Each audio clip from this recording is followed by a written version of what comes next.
Hello everyone, I'm Zaina at Bedtime Stories. Our story today is The Farmer and His Lazy Sons. There's a very hard-working farmer named Tom.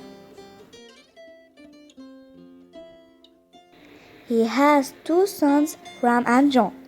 All two were strong and healthy, but they were all lazy. Tom was sad thinking about his sons and the future of his farmland.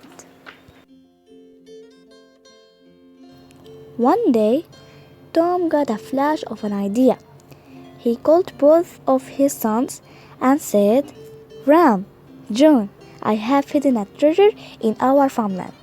You search and share the treasure between you. The two sons were overjoyed.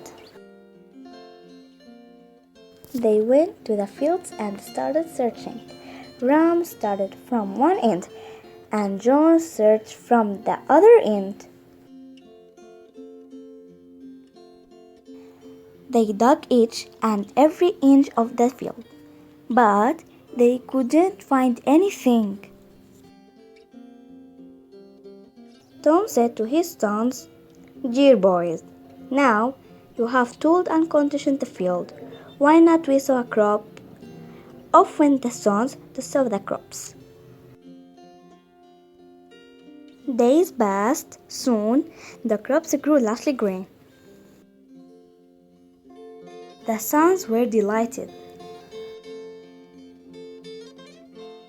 The father said, This is the real treasure I wanted you to share. Moral of the story: fruits of hard work are always sweet. If you like this story, please like, share, and subscribe. Thank you for watching and good night.